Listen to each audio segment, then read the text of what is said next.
shine in the morning sun. Egypt's wisdom meets everyone.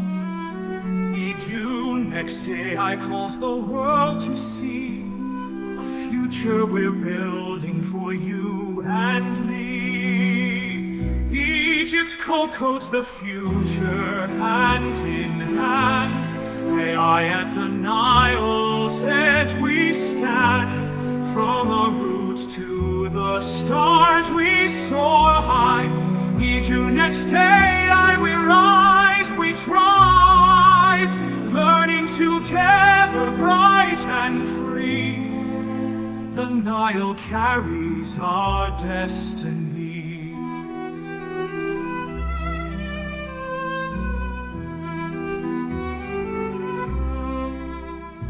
The Nile carries our destiny.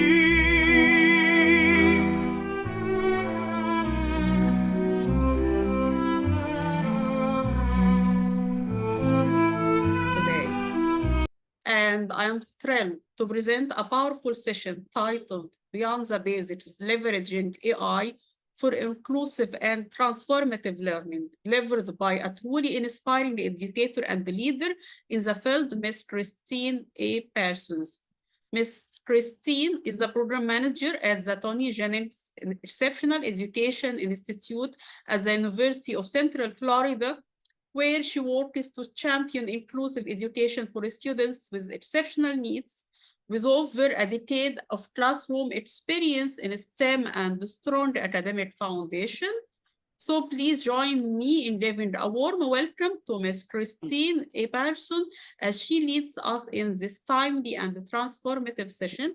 Thank you very much. Thank you, Ms. Christine. I'm very happy to have you today. And hello, Andrea, I see you here. Thank you very much. Thank you so much. It's such a pleasure to be here again. I recognize some faces from earlier sessions, so thank you again for having me. Can everyone see my slides? So I can. Yes.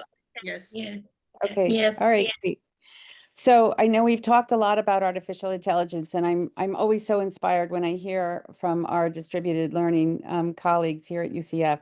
The work that they do is amazing, and it's really transformative. So we're lucky to have them to present today. Some of the things I'm going to touch on are similar, but I'm also going to talk a little bit more about that universal design for learning and what it means for students, and then to give you some practical applications to be able to start using right away in your classrooms. So again, I'm from the Toni Jennings Exceptional Education Institute. We're an institute here on the campus of the University of Central Florida, and our focus is to support students with disabilities and their families and the community surrounding disabilities.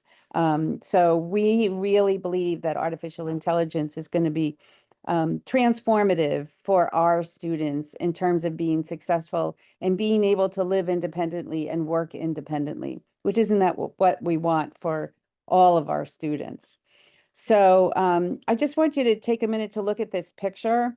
What you're seeing is an image of students collaborating. It looks like maybe in a library. And this was an AI-generated image from Gemini 2.5. And my prompt was create an image of students learning. The image took less than 30 seconds to create. But here's the question that should excite all educators. If AI can create this in 30 seconds, how can it transform our students' learning in 30 minutes, or in 30 days, or in the next 30 years? So we're not just talking today about AI as a tool. We're really beginning to explore how we can leverage it for inclusive, transformative learning that reaches all students, regardless of their abilities, their background, or their circumstances. So as I'm going through this information today, I really want you to kind of hold on to that thought about we're taking the first step to a precipice that we don't even know what's out there, but it is very exciting. So we're going to talk today about some practical AI applications that you can use in inclusive classrooms Then we'll explore some AI integration, design some strategies, and envision. I really want you to think about that, envisioning what a future classroom is going to look like when we think about using AI and how it's going to be able to transform classrooms as a whole. I have a picture of a pencil here because we're using a pencil. Everything is going to change, and then it's going to change again, and then it's going to change again. So as we're describing or talking about or discussing or creating all of the content surrounding AI and how to use it, we need to use a pencil because we need to make mistakes and then erase them and then try again. So keep that in mind as well. So let's think about where we are right now. 1 in 10 children globally have some sort of a learning difference. Teachers spend 60% of their time on administrative tasks rather than teaching. Some research has shown that it may be even higher than that. And there are many disparities when it comes to resources that are available to different populations of students. But now with AI isn't just a computer science area that is only, available to computer sciences.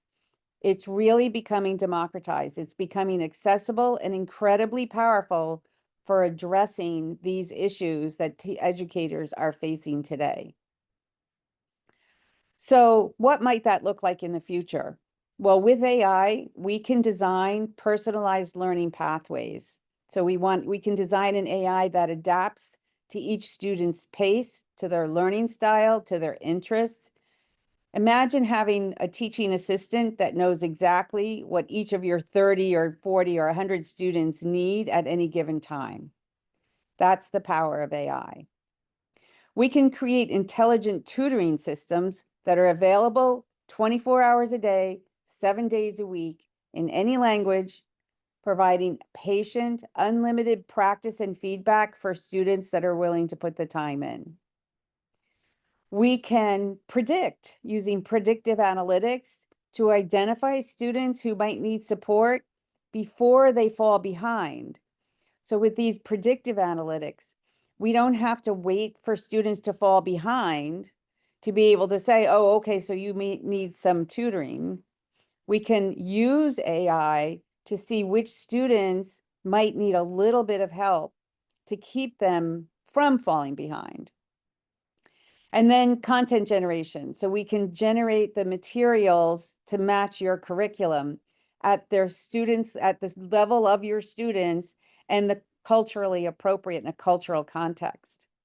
So as our colleagues from UCF said earlier, we're not creating the content in terms of the lessons themselves, but we can create the materials that support that information that's going to help our students understand it at a deeper level.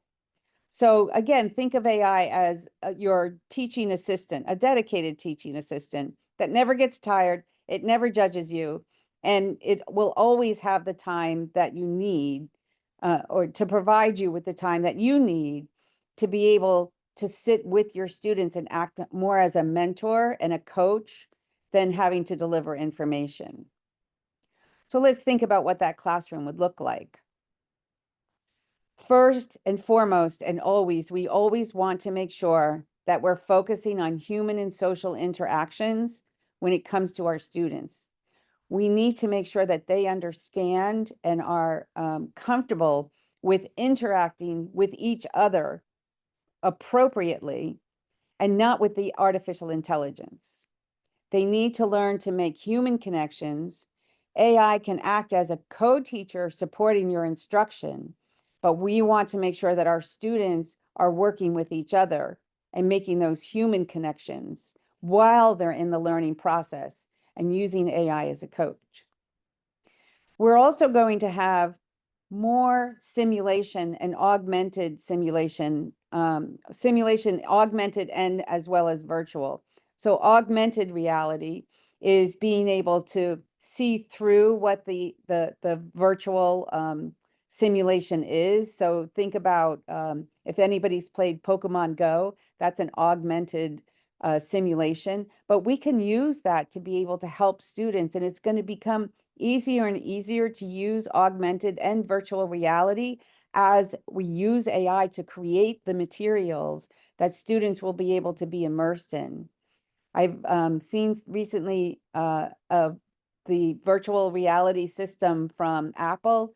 It's just mind-blowing, the level of details that's available with those virtual systems, where you really feel like you're in that experience.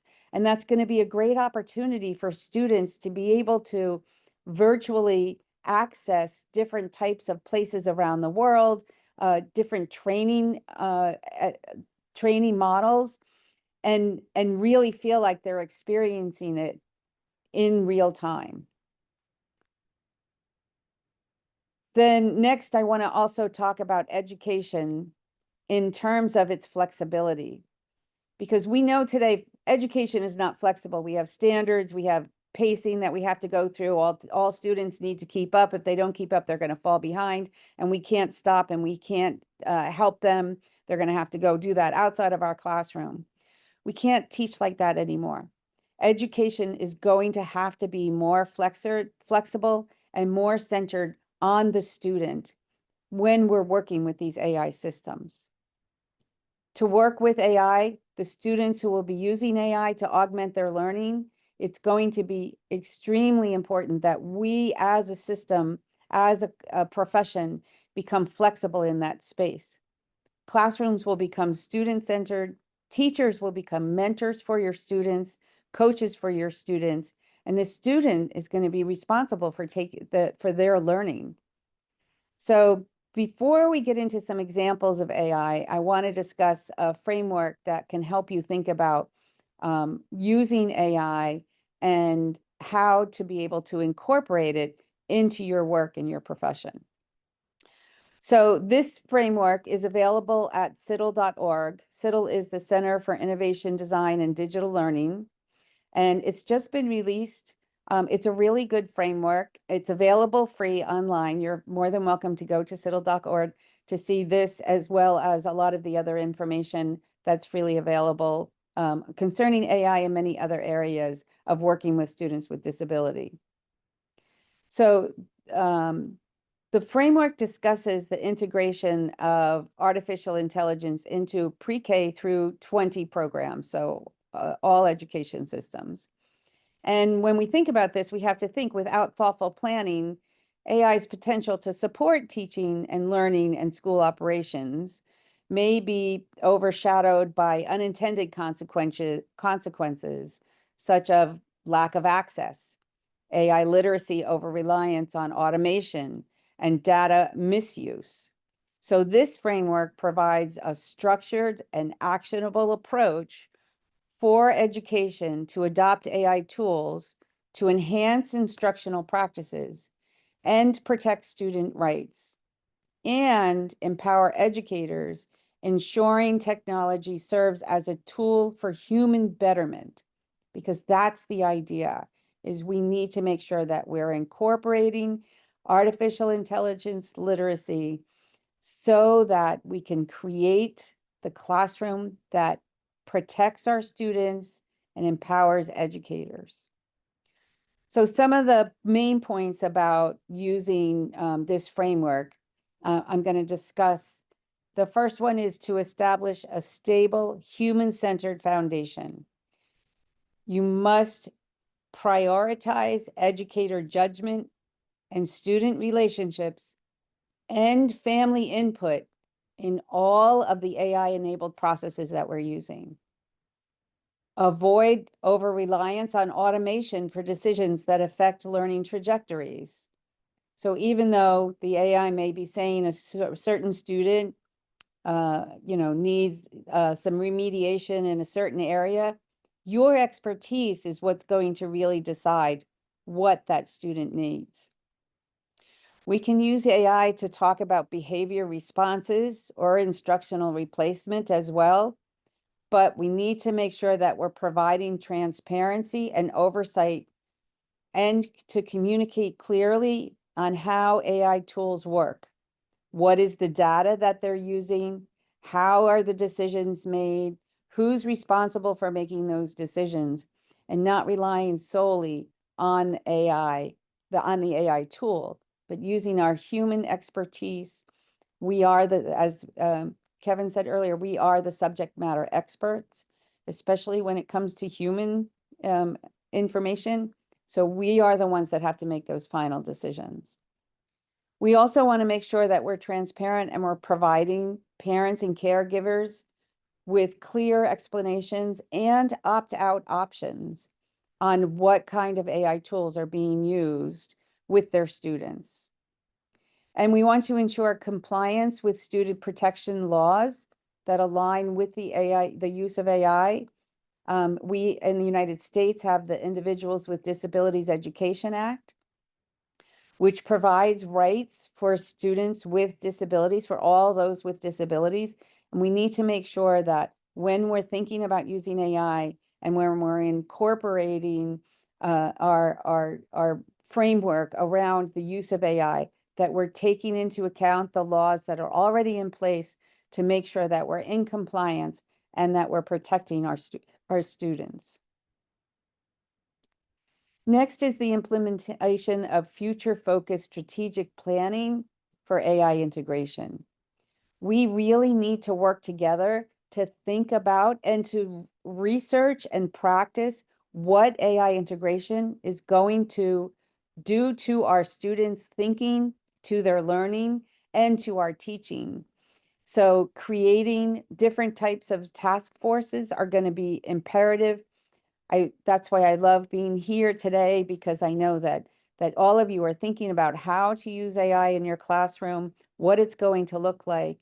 And I would continue meeting together often to discuss your experiences of what works, what doesn't work, what can be improved on, what are the needs that we need to make sure that all of us are talking about. We also need to make sure that we're conducting audits and risk analysis before we actually adopt a particular AI platform. Again, that goes back to using that pencil, right? So we want to be able to practice with in a safe environment before we actually say, okay, this is what we're going to use and move forward. And then keeping in mind that we're prioritizing the alignment of the instructional goals for all of our students. That's going to be paramount for being successful, for our students to be successful. Keep in mind, what are our instructional goals? That's what we're prioritizing. And how can artificial intelligence, the tool, help us to reach those goals? So also we want to ensure that AI educational opportunities are included for every student. We want learner-centered AI implementation. Every student should have the opportunities to be able to use these tools to become successful. We want to safeguard against algorithmic misjudgment. I'm sure everyone has been on something like Amazon or YouTube, and you start looking through things, and all of a sudden the algorithm is sending you information or videos that you're like, no, that's not what I was doing. I was looking up something for a friend. I don't want all of those other videos coming onto my news feed. Well, the same thing can happen in our education system when we're dealing with any kind of algorithms. And remember, we've talked about this previously, basically artificial intelligence is an algorithm.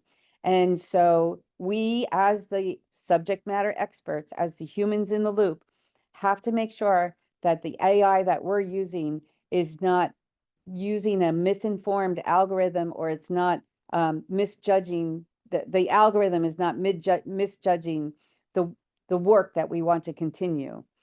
So we don't have to understand the details, the computer coding that goes in behind the algorithm, but we do have to understand the outputs that are coming from those algorithms and making sure that the algorithm is keeping us on the trajectory to reach our educational goals. And then also that the feedback mechanisms that we're providing to our students is exactly what the students need. And we're supporting those mechanisms in terms of making sure that they're getting the information correctly and that they know how to analyze it as well.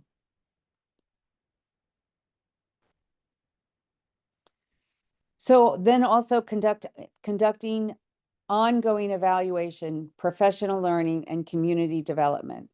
So we want to make sure that we're establishing improvement loops consistently, meeting, talking to each other, experimenting, and sharing information about how we are using this tool, whether or not it's effective, whether or not we're meeting all students.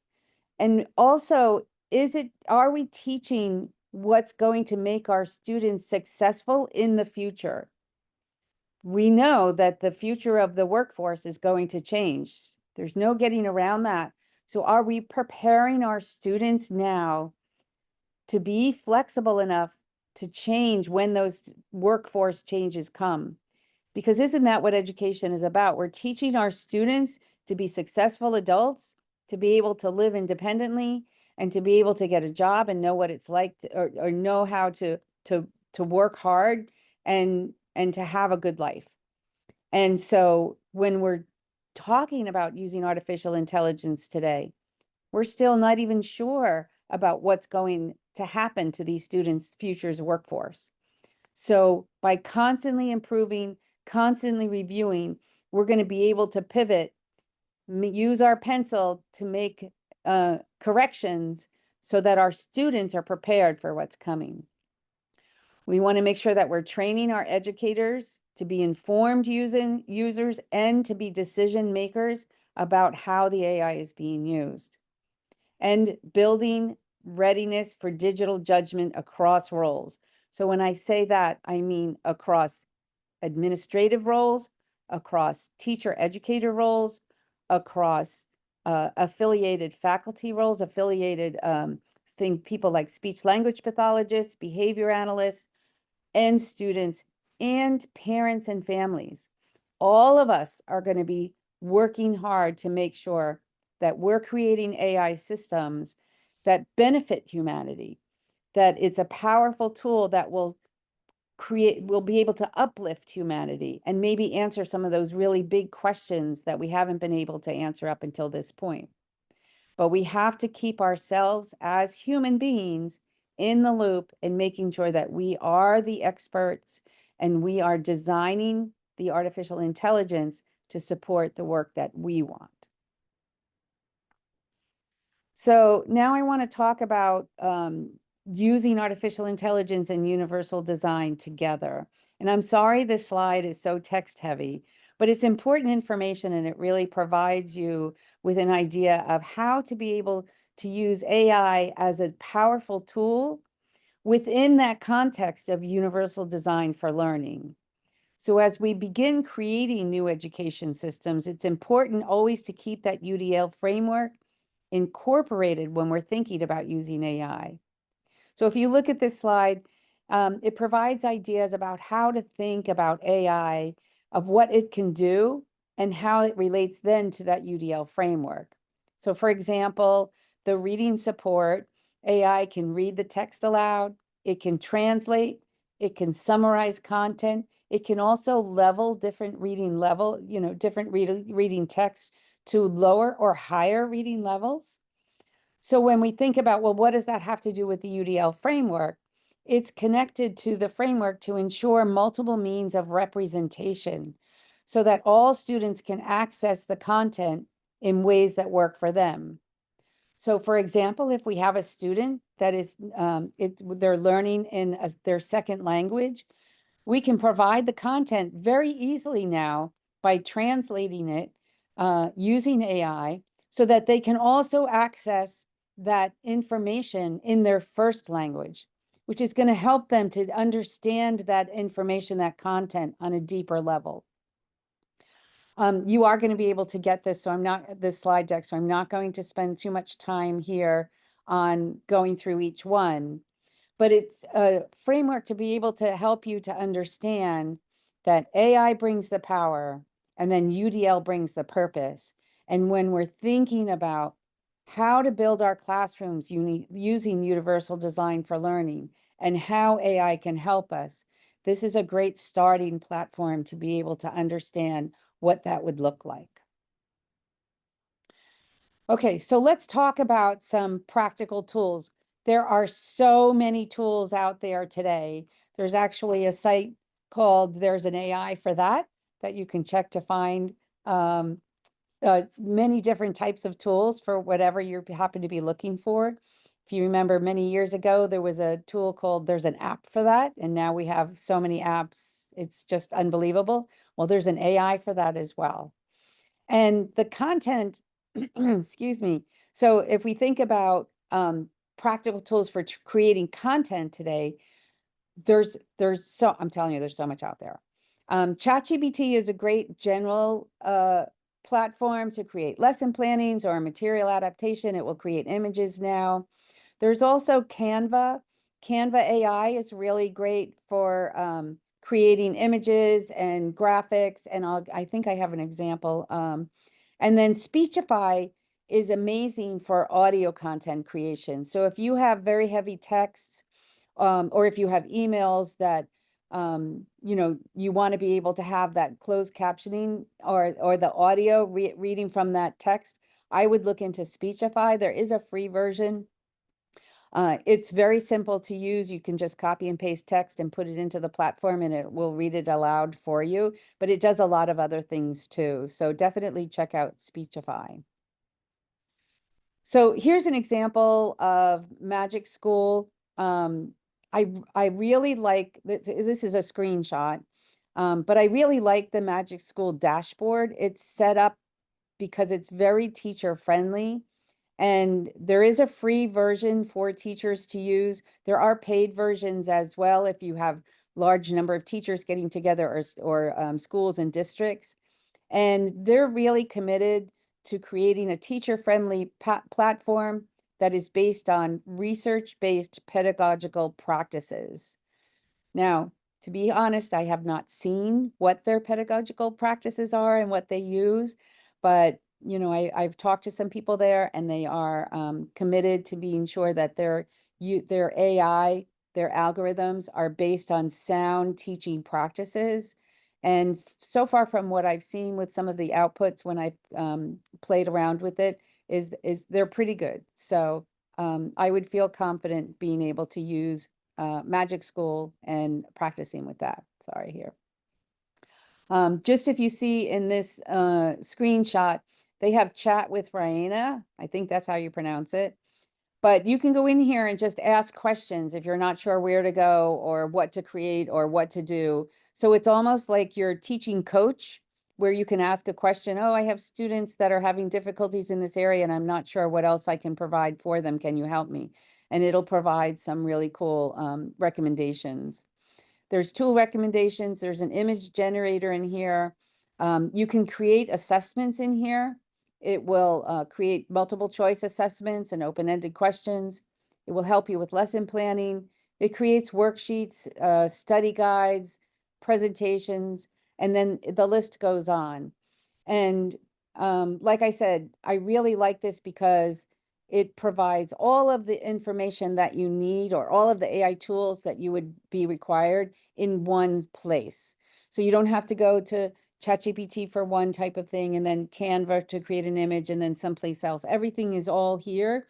And then it also has the chatbots that help you if you need added information. Excuse me. So I wanted to include this. This comes from the Magic School website. And again, I'm going to be talking about these things a lot because I really want everyone to make sure that you're keeping the best practices for using AI at the forefront of your mind. So the more advice I can give about thinking about using AI in classroom and keeping you thinking about this, the better. I believe we can't go over these ideas enough.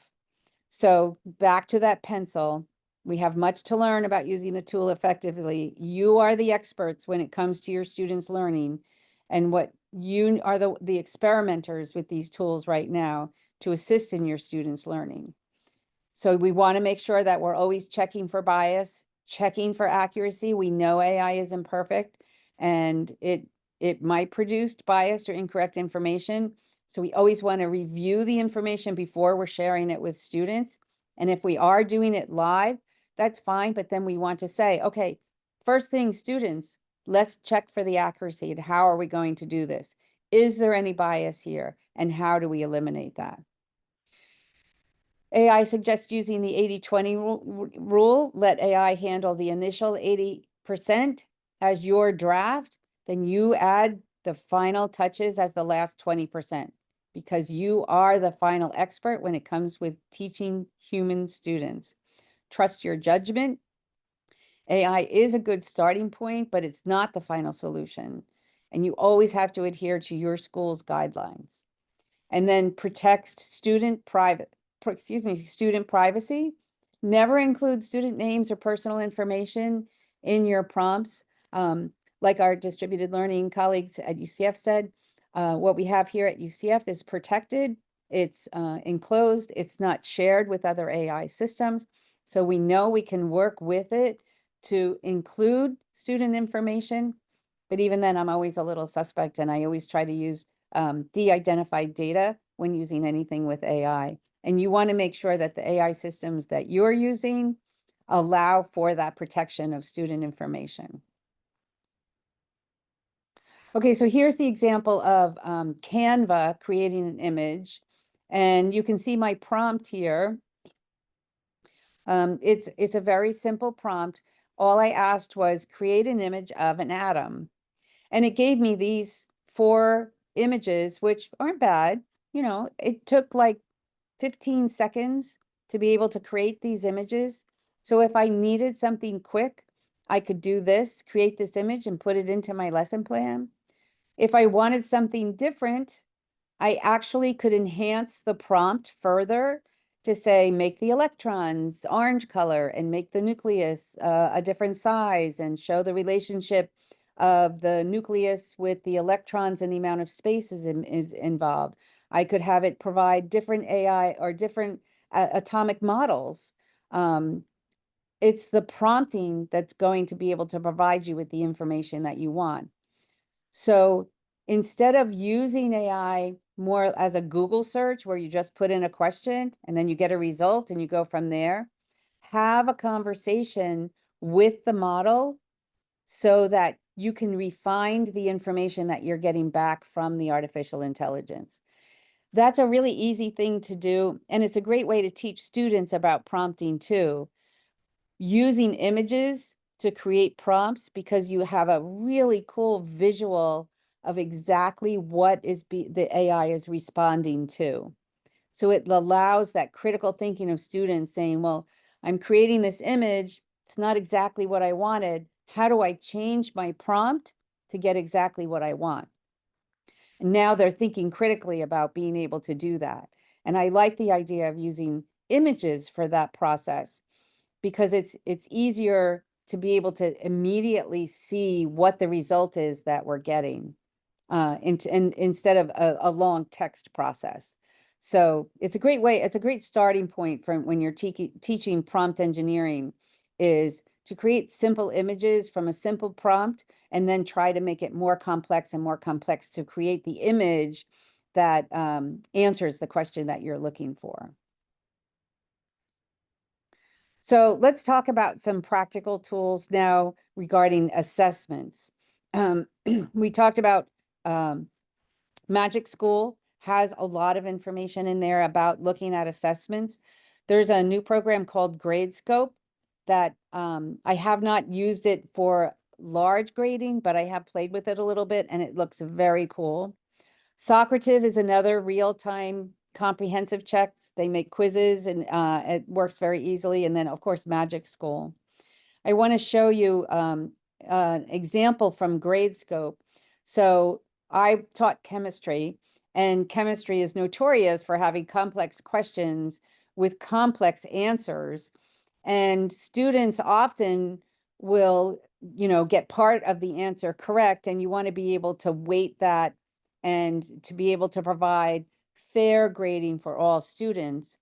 And one of the things that used to drive me crazy when I was grading large amounts of papers is I don't know, grade 10, 20 papers, and then I'd come with a student that have just a different type of an answer that may have changed my mind about all the 10, 20 previous answers that I gave to students in terms of the weight of the grade or the weight of the answer.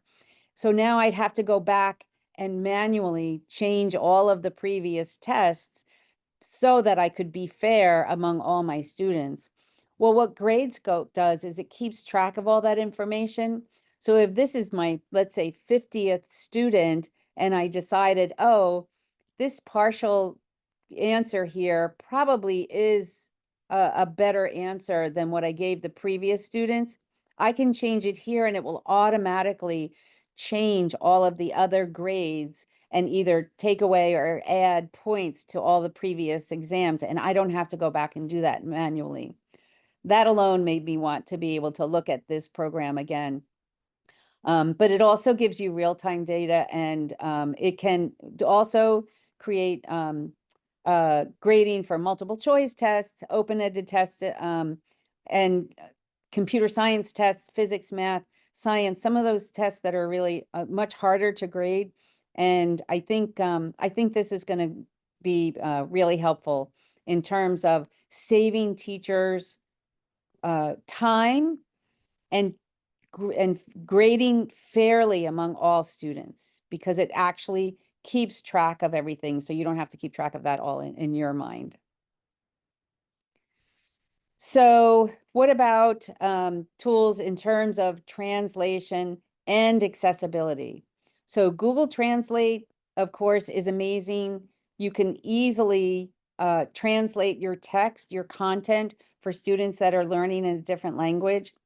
Otter AI for transcription and note-taking is amazing. If you haven't used that, I would highly recommend using that. I use that for many of the meetings I have to attend. I use Otter AI to transcribe the meeting. Being someone who's very dyslexic and I can't write and listen at the same time, Otter AI has been a game changer for me and has really been able to help me to keep track of all of the meetings that we have and all of the information coming through. So I'm really impressed with it. There are many immersive readers, ChatGPT also for leveling support, Speechify for hearing and multilingual support. There's actually programs out there that will translate in real time now. I haven't used those, but I hear that they're pretty good, so we'll see. But find the tool that will work for you for the goal that you need at that particular time. And then making sure that you're using these tools to make the content accessible for all students. Now, let's think about the 2 a.m. problem. It's 2 a.m. and your student is at home panicking about the assignment deadline that they just realized was tomorrow. They don't know, is there a bibliography required? What citations do I need? Can they submit it late? Do they have to stay up and continue? What are they going to do? Thinking about that, teachers spend 10 hours a week answering repetitive questions. Students need help at 11 p.m., 6 a.m., on the weekends. Teachers aren't available 24/7. 89% of students prefer instant answers to waiting for emails or waiting for a class to start the next day. They'll forget their question. They didn't write it down. And then there are other language barriers that affect 25% of international students. So when we think about this, what is the opportunity? What if you could answer students' questions 24 hours a day, 7 days a week? What if you could free up 8 hours per week of your time by not answering the same questions over and over again? What if you could provide instant, consistent responses and support students in multiple languages? Well, I'm here to tell you that you can, using the AI tools that we have. So I'm going to try to show you how to create a chatbot. Now, can you see my AI now? Or do you still see the slides? Yes, the AI. Okay, great. I was hoping that would work. You can create your own chatbot. This is ChatGPT 5 simply by going to ChatGPTs in the list over here on the left. When you click on here, I'm going to go, these are some ChatGPTs that you can create, but I'm going to go create my own. Clicking up here to create, and it's going to help me to build my own chatbot. So I can ask the chatbot to create it for me, or maybe I already know what I want. So let's say I want to create Biology 101. It's a biology class. I can give it instructions. I can have conversation starters like ask students if they are ready to learn biology. But of course I could ask it, a particular content that we're working on. I can upload my files that I have on my course related here. Now, again, this is ChatGPT, so anything that you upload may be used to train other ChatGPTs. So make sure that you're being careful about using proprietary information. And then I can allow capabilities. So I can allow the ChatGPT to do a web search, I might be able to take that off, maybe not image generation and just use Canvas or keep that. Or I can use code interpreter. If I don't know what any of these things are, I can go back and ask ChatGPT, what do you mean by this? And then I can preview over here. Here's my Biology 101 class. So if I come back here and I say, create a Biology 101 chatbot. Okay, now that's a pretty simple prompt, but for time, we'll just start here. And then it's going to, hopefully very quickly, create a Biology 101 chatbot. Again, if I upload my course on here, it's only going to be based on my course. So here we have is a friendly assistant chatbot. This was created by the AI, but I can provide access to this to my students, and they can ask at 2 o'clock in the morning, what is the deadline for the next assignment? Now, I'm not sure, we don't have any deadlines in here and we don't have a syllabus, but it did give me an answer. You can usually find it in your class syllabus. How many times do you tell students, did you look at the syllabus? Did you look at the syllabus? So being able to create your own chatbot based on the work that you're doing I think is going to be really powerful. And it has those guardrails in place to be able to only focus on the information that you're providing for your students. So I'm going to hopefully get back to my slides here.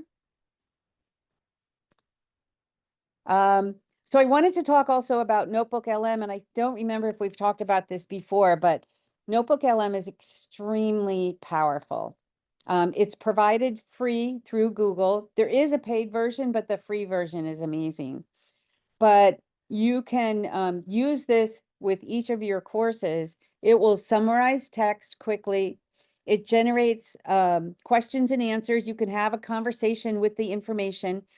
Each notebook within Notebook LM is only based on the information that you give it. So if you provide PDFs, your class syllabus, your videos, whatever, it's going to only look at that information and provide information to you about your questions. It's also going to provide in its answers where it got the information for those answers based on those PDFs that you've uploaded. Not only that, it has a podcasting feature, so you can actually create a podcast about the information that you've uploaded, and now you can interact with the podcast. So you can have a conversation with the podcast about the information that you've uploaded. And I've used this a lot lately, more and more, almost every day, because it's helping me to think differently about a large amounts of text that normally would take me weeks and weeks to go through the information. So I'm actually having conversations with the artificial intelligence about the large amounts of information to be able to find the information that I need to be able to do my work. Cool, a cool thing. Okay, so what are some of the concerns that we have? Again, wrong information. What are the good practices is being able to be transparent and tell your students, I'm using AI for course information. If there's anything wrong, we need to talk about it. And I'm helping you to understand, and AI is helping you to understand, but not providing the answers. If it gives wrong information, we need to teach students to be critical of all the information coming from AI. So, your disclaimer in your coursework would be always verify with your course materials, especially when you're creating chatbots, right? This is not replacing teachers. It frees you for mentoring and inspiration and human connection by taking out the mundane tasks that you might have to do on a daily basis, and being able to allow you to spend more time with your students. So I want to make sure that we talk about that. And then also think about what hardware is available for students. Some students may not have access to iPads or desktop computers, but they might have their phones. And then which phone is it? Does it support AI? Is it a new version? So as we're working with our students, we want to make sure that they have the hardware available to be able to be successful with these tools. How do we address some of these concerns? What about cheating? We've talked about cheating before, I know. We have to teach that AI, critical thinking about AI use, and thinking differently about how we're assessing our students' learning.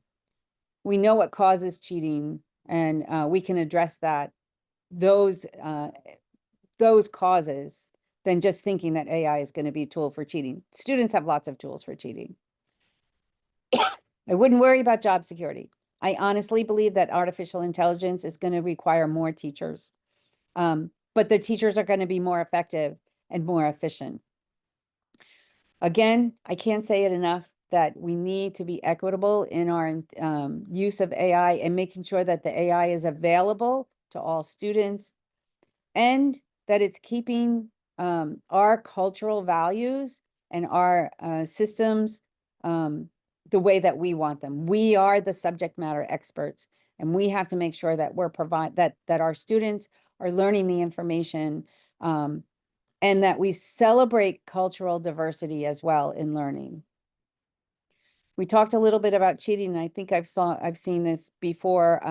This is from an article by Richard Culata, who's the head of ISTE, the International Society for Technology and Education. And the article is great, talking about the causes of cheating and then what we can do about it. So again, one cause of cheating is the material being tested does not feel relevant to our students, so they don't want to learn it. So then they have to do well on their tests, so they cheat. But we can design, using artificial intelligence, meaningful assessments that are relevant to students' lives. And if you're interested in something, you're going to spend time on that, and you're going to want to learn more about that too. Same for our students. So I would, I'll be able to provide the link to this articles for more information that you'll be able to get in the slides.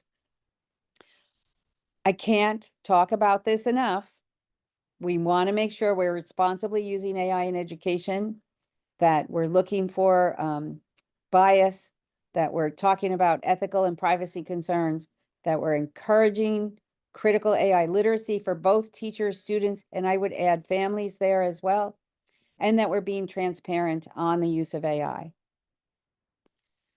I just want to take a second too about thinking about the future of what our classrooms are going to look like. We're going to have hyper-personalized AI learning ecosystems. So every student will have an AI learning companion in the future that creates a completely individualized learning pathway, adapting the content difficulty, presentation modalities, and pacing. And the assessment methods are in real time based on neurological differences of our students, learning preferences of our students, and the cognitive load patterns of our systems, of our students. So think about the biometric analysis that is available today and how we can assess the different types of learning that students are going through. In the future, we'll be able to do that in real time, and the AI will adapt the learning process for that student. But today, we need to invest in those educational data systems so that we can correctly and securely track those granular learning analytics so that we can use them in the future. We want to make sure that today's AI models are trained on diverse disability populations, not just neurotypical learners, because we want to make sure that we're teaching all of our students. And then when we think about teacher preparation programs, that they need to focus on becoming learning orchestrators rather than content deliverers. And we want to make sure that we're including ethical frameworks for student data and privacy, and that algorithmic bias prevention in education is correct. What about AI-mediated inclusive collaboration networks? So physical and virtual learning spaces where AI acts as a universal translator and facilitator, enabling seamless collaboration between students with autism, hearing impairments, communication, different cultures, all of that's going to change. AI is going to be able to provide real-time social skill coaching, conflict resolution, and group dynamic optimization in the future.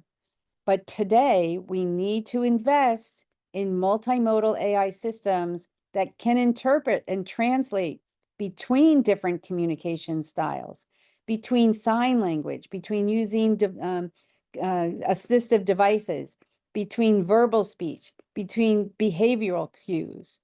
We need to really redesign what the physical learning spaces are going to be today so that we're ready for that in the future.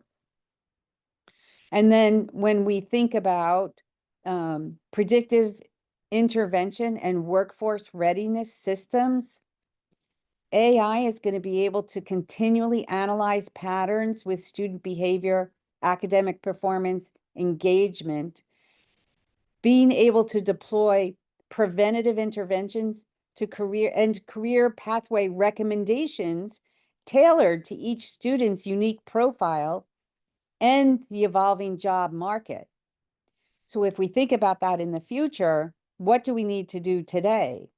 We need collection systems that follow students from early childhood through career placements and think about what are those things that help students or guide them into one career versus another.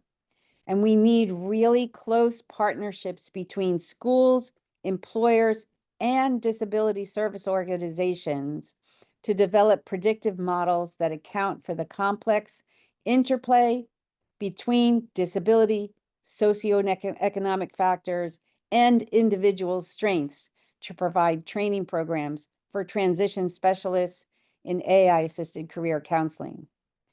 So there is a lot of work to do. There's a lot of really exciting opportunities that exist, but it's going to be up to us to make sure that we start that now. So I'm just going to leave you with this final quote. When a flower doesn't bloom, you fix the environment in which it grows, not the flower. It's not our students that need to be changed. It's our profession, and we need to change the environment as we move forward in this artificial intelligence world. So I'm going to try to stop sharing and take any questions.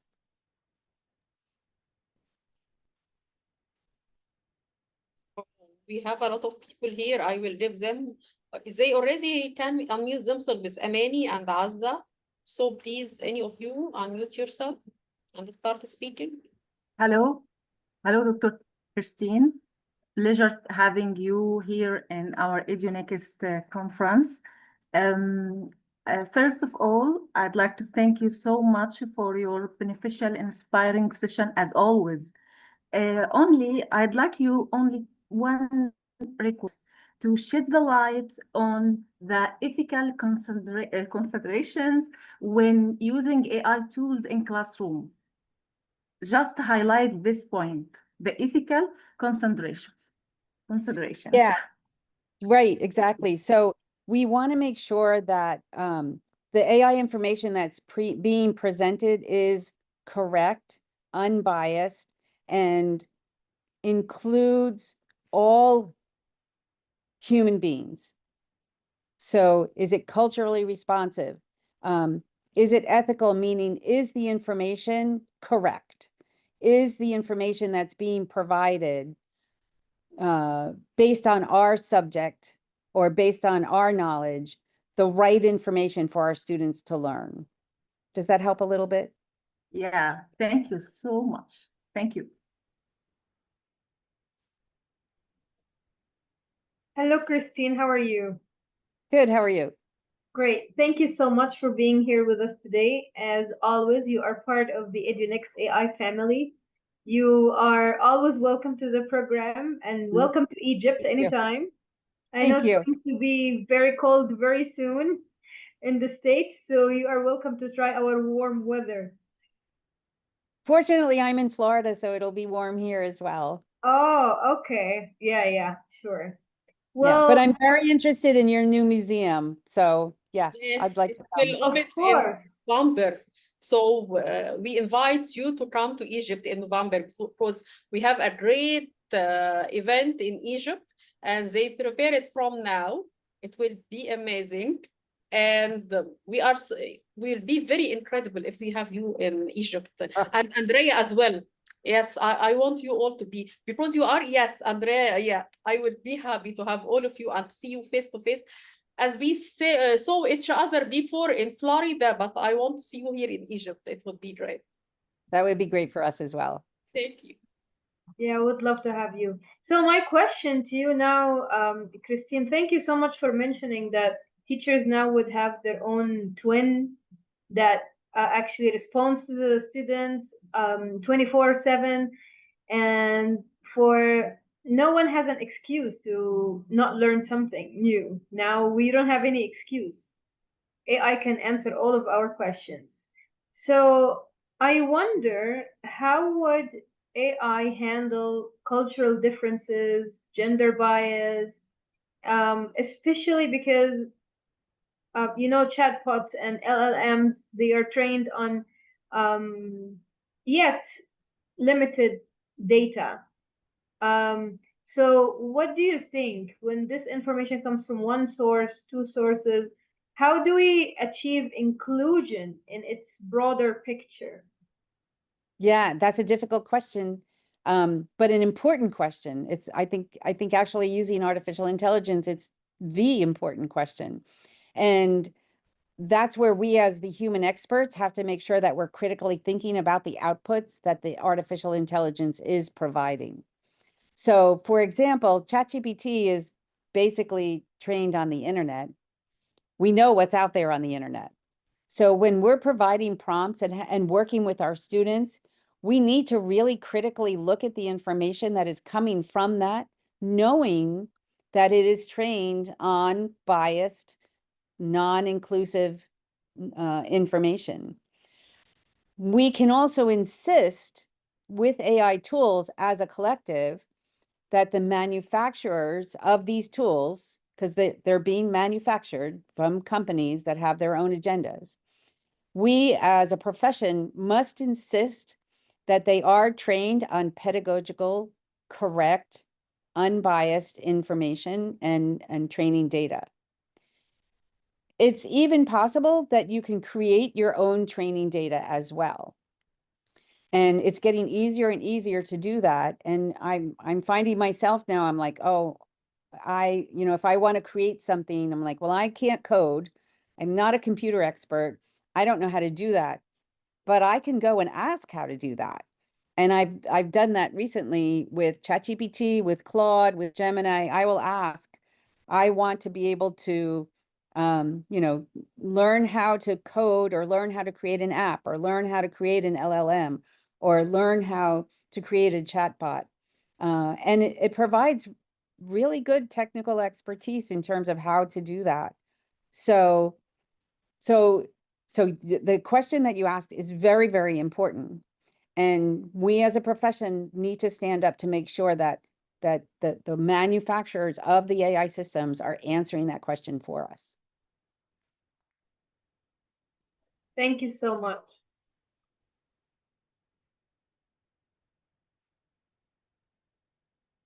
Are there any other questions? I know I want to keep respect everyone's time, and I know it's a long day. I think I think that's we have here a question from okay, Hannah Syed. Yes, you can speak, Miss Hannah. You can mute yourself. You can mute yourself now. Yes, Dr. Hannah Syed. Yeah, it's my pleasure.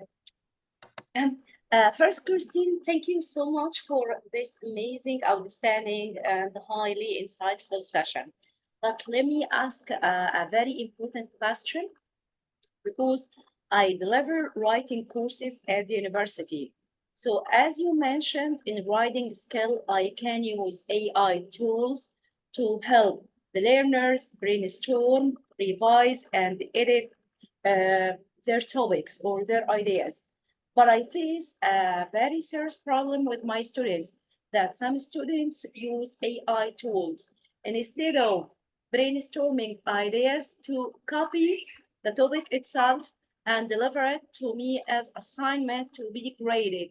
So how can I encourage my students just to use AI tools for only brainstorming, revising, editing, and instead of copying and pasting the assignment to me?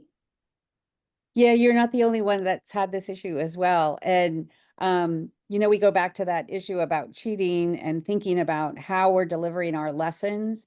The first thing I'm thinking of is students should do the brainstorming at home. And then when they're with you, that's when they need to sit down and start writing their prompt or writing their essays to be able to hand them to you. So that now you can see that, you know, even if they have to do it on paper and pencil or typing in front of you, so that you can see that that is their own work. I know that's not the best answer, but it's what we have available to us right now as we're navigating how to use these AI tools. So it's almost like thinking about flipping the classroom, where the students at home are doing the learning, the brainstorming, the ideas thing, and then they're demonstrating what they know in front of the teacher. That's a very short and quick answer, but if you come up with other ideas too, I'd love for you to share them. Okay, Christine, you know that some students may lack the information itself related to the topics they have to write about. So I usually ask them to cultivate their reading skills, the reading and listening skill before starting writing sessions, to be fully aware of the topics or to have a background about different topics and to be fully qualified to master writing skills. Because the issue with me is sometimes that the students may not be acquainted with the information about the topic itself, not about writing mechanism or Right. yeah, vocabulary or expressions. I just had a thought, and I think it was one of my teachers that I was talking to was actually taking the students' work that they would hand in that she suspected that was AI, asking AI to create a quiz on the students' writing, and then giving the quiz to the student to see how well they knew their own writing. Yeah, this is amazing, by the way. Thank you. Thank you very much, Christine. Thank you very much for being with us today. And it's such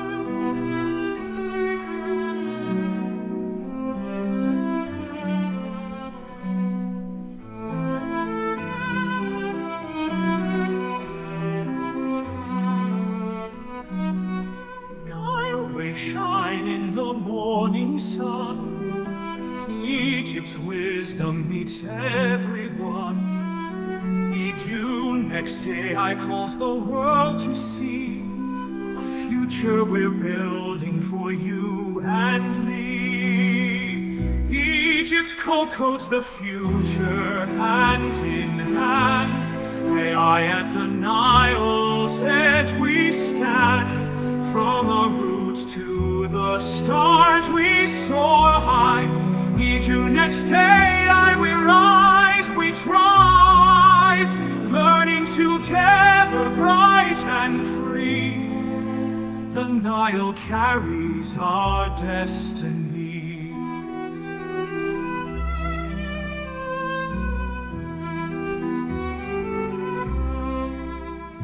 The Nile carries our destiny.